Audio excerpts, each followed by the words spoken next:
What's up guys, and welcome back to another episode of the PS5 career mode. This is episode number 66.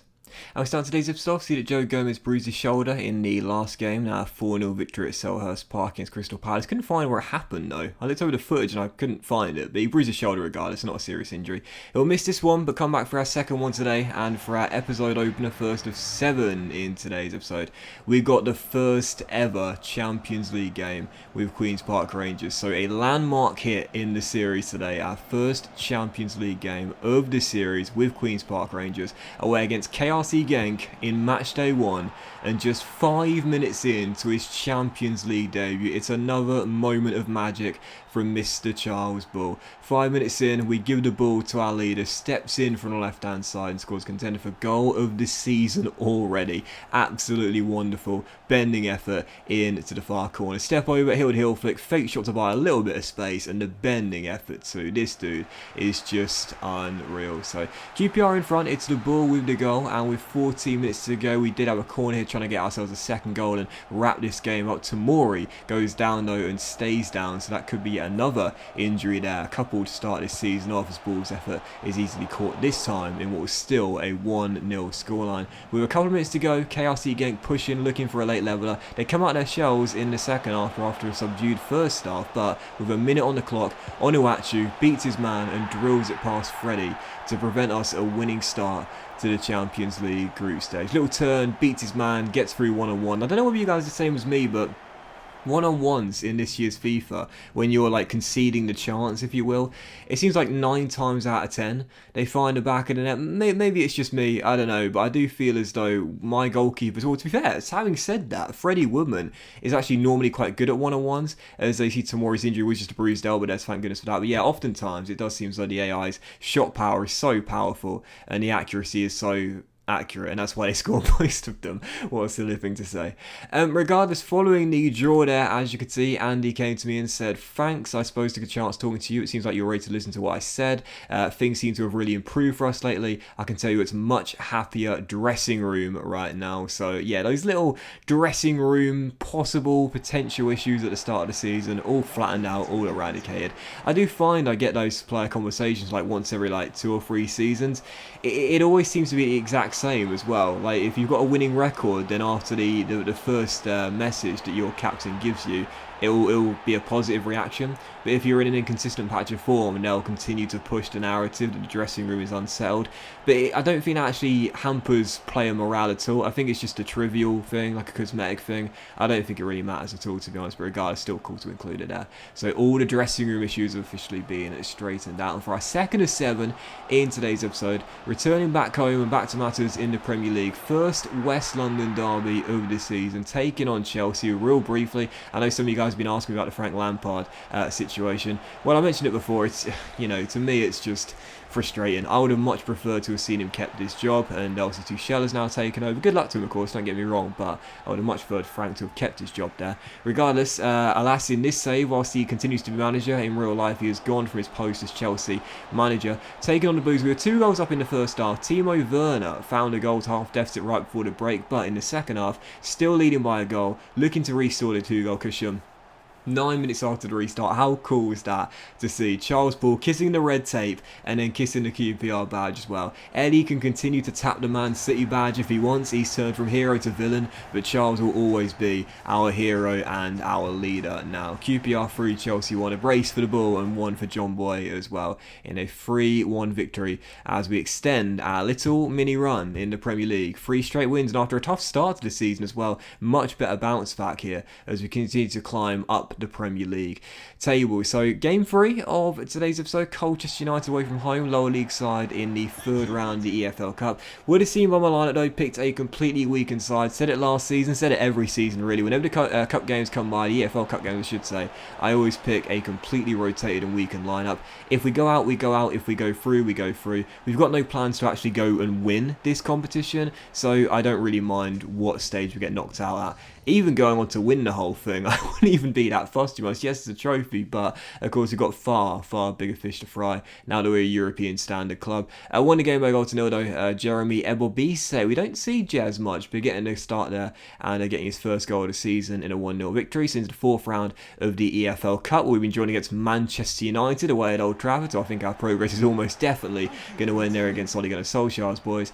And for game 4 of the 7 in today's episode, now away at Turf Moor to take on Burnley. Back to matters in the Premier League, aiming to make it 4 straight wins here in the league, and got very lucky for our first goal as well. 33 minutes in, ran through Jonathan David, totally fluffed my lines with the 1-on-1, but yeah, very fortunate bounce there, very lucky goal, first to admit it, comes straight back to him and he turns in the rebound, but nothing lucky about this goal. 6 minutes later, I think these guys are going to have their individual battle to see who will be top scorer in the QPR team, just like they did last year. The Bull and Jonathan David both off to red hot starts. Charles gets yet another goal there, great fake Rabona, really nice finish. Burnley 0, QPR 2. So leading by 2 and 10 minutes after the restart. Oh my god, this guy just can't seem to buy a goal, and he just always seems to be on the end of something unfortunate. I feel so hard. I'm so sorry for this guy, man. I try so hard of him, I really do. But I just can't get him to work out for me. I know most of our play goes down the left or through the middle of the park due to our good ball and Eze are, but as our 4th choice option in our front 4, I just can't get it to work out for him, man. Majuk steps in from the right, goes for goal, gets taken down, is forced off for a serious injury as well. So still leading by 2. Points were in the bag for a long time though. Result was never in doubt. Just frustrating to see one of our key players get an injury there and get forced off. With a couple minutes to go though, we've got this guy on the bench to step in when Majuk is down or simply not playing well. Bright or say Sammy with a wonderful little goal. Stops the ball on a dime, quick little rainbow flick over the last defender, and half volleys into the back of the net for his first goal since returning from the injury he got in last season. During last season. So yeah, 3-0 the final score there, and as you can see, Majuke's injury is a dislocated shoulder, so our first serious injury of the season. He'll be out for 2 months. We won't see him again until around early December time, you would say. Such a shame as well, because again, I really want Majuk to work out for me, but you know, he's just one of those players in FIFA, I'm sure you guys had them as well, where you try really hard to get them, you know, goals or assists or just simply playing well, and you just can't get on with them, you know. Maybe I'm using him in the wrong position, you know. We've got him an inside forward on the right hand side right now. Maybe he'd be better playing through the middle as an out-and-out striker. That is his secondary position. I've never really tried him there. Maybe that's where I'm going wrong. Won't get a chance to play him a striker though for the next 2 months because he's down with the dislocated shoulder. And for match day 2 in the Champions League group stage for our 5th of 7 in today's episode here, Juventus at home, our first meeting with Cristiano Ronaldo and Juventus. Ronaldo was left on the bench for this game. They didn't need him, Juve, early on. They took the lead very early, making it 1-0, but thankfully their opening goal cancelled out just a few minutes later. Robin with the equalising goal. Brecci Eze turning over from close range after David assist. Really frantic begins of the game though. You know, both teams going all out early. 35 minutes in though, Freddie Woodman shuts me up after I criticise his ability to save one-on-ones, but again, to be fair, he does save a lot of them. It's just that quite a few would find the back of net as well. Great save there, still 1-1. And as the game died down in the second half, Juventus did send on Ronaldo with 8 minutes to go, looking for another bit of Ronny magic in the final few minutes as they were pressing for a winning goal. But as we came out the other end here, Kelman off the bench plays through Perez down the left-hand side, steps around his man as Messi's regen finds a pocket of space, rolls it across, and Charles Bull, can you believe it, seconds in to stoppage time, wins us the game. And everyone in the stands thinking whilst he's 40 years old now, he's still got some left in the tank. We might see another iconic Cristiano Ronaldo moment. Messi's regen assists the best young player in the world, Charles Bull, as the youngsters say to the old man, it's time to hang up those boots, Ronny. The new generation have arrived. Messi's regen stepping in from the left-hand side, rolling it across, and you couldn't make it up. Bull with a dummy, buys a little bit of space, and the finish to match as well. 2-1, the final score. We come from behind to win the game. And I thought that was class, man, absolutely class. Ronny coming off the bench with minutes to go, trying to win the game for Juve, but the old man has to take a seat as the youngsters, the new generation, win us the game in the final seconds. That was absolutely class. So, yep, 2 on the final score, and that means the group table looks like this after our first 2. We are topped by a point. Juventus in second with the 3, KRC Genk in third with 2, RB Salzburg in fourth with 1. So still a very tight group after our first 2 games. A third the way through, anyone's guess as to who's going to top it. And as for the Premier League, after a really decent streak, only 1 win in 3, but now 4 wins on the bounce, we are currently sitting top of the table, 5 wins in our first 7. But who's right behind us? Just like they were last season, Manchester City. Long way to go. So look at our fixtures for October. As you can see, we've got the Blades away at Bramwell Lane, Manchester United home, big game there. Match day 3 in the Champions League, RB Salzburg in Austria.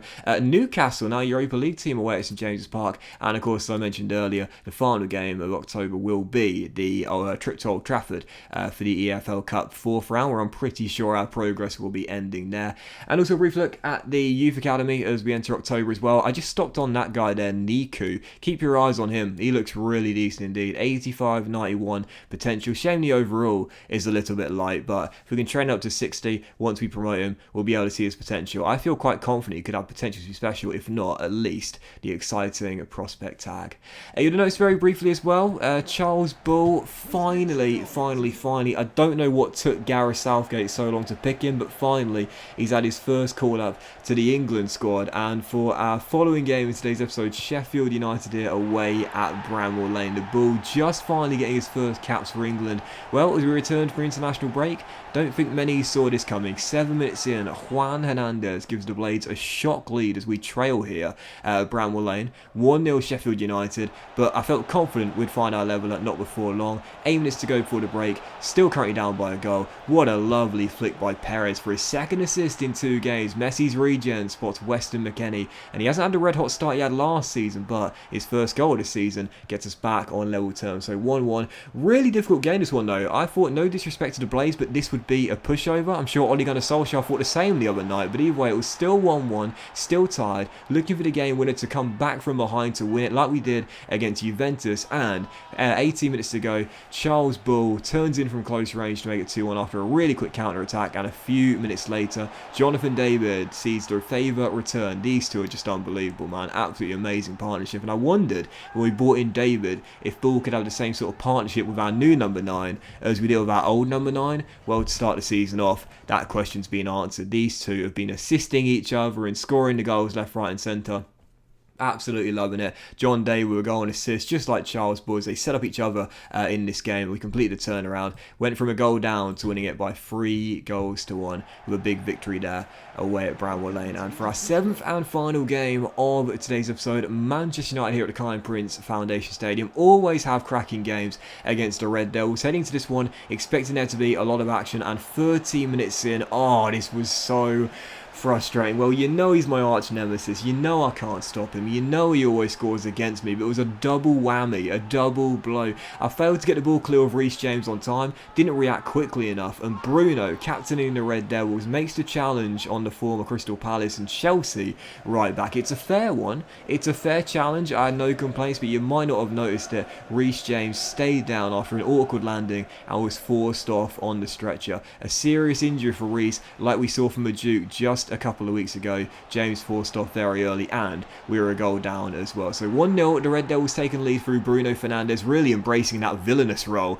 in this series. And right before the break, looking for our equalising goal, we get it as well. Johnny David, 8th goal in the Premier League this season, puts us back on level terms right before half-time as we find our leveller. We've been the comeback kings and the comeback kids, if you will, in our last 2 games, coming from behind to win the game. So I felt we could still do this one despite trailing early. And 10 minutes after the restart, well, we've done it once again, coming from behind to lead the game. Really nice little move this one as well. De Silva down the left hand side, rolling it back to Charles with the back heel. Quick little ball across, and there's David with the finish. These two just continuously set each other up for the goals. It's really awesome to see. But late on in the game, oh my word, deja vu or what? So frustrating. Corner whipped into the middle, failed to clear it, didn't react on time. Rashford robs me and turns the ball into the back of net from close range. So 2-2, the Red Devils back on level terms. Really topsy-turvy game, and there was still a late twist in the tail because with 8 minutes to go, tied at 2-2. I thought, I don't want to throw away the 3 points or 2 points of the 3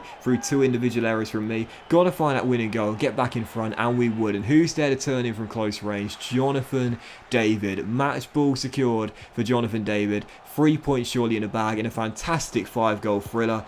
But what's that old saying? It's not over till it's over. A minute to go, and Manchester United score a late equalising goal to prevent us from getting all 3 points. This one not really my fault. Quick little step inside from the left and a big finish past Woodman. As in Cuckoo rescues a point for the Red Devils. 3-3 the final score, but to be fair, neither side deserved to lose this game. Both teams deserved to win, really, but of course, in the end, if we are to share the points, we can only have one each. That's such a weird thing for me to say. 3-3 the final score down because of that slip-up as well. Manchester United do their Manchester rivals a favour. Man City go top of the table on the back of that slip-up there. Our first failure to win in the Premier League since August, and a very frustrating draw, which slipped through my grasp. That was this episode of the PS5 Career Mode, guys. So big thank you for watching. Really, if you have enjoyed it, if you have, then please do drop a like. Much love to you all. Have a fantastic day, and I'll see you for next episode very soon, featuring the Reece James injury news, match day 3 in the Champions League, and some big games in the Premier League as we try and go top of the table once again very soon.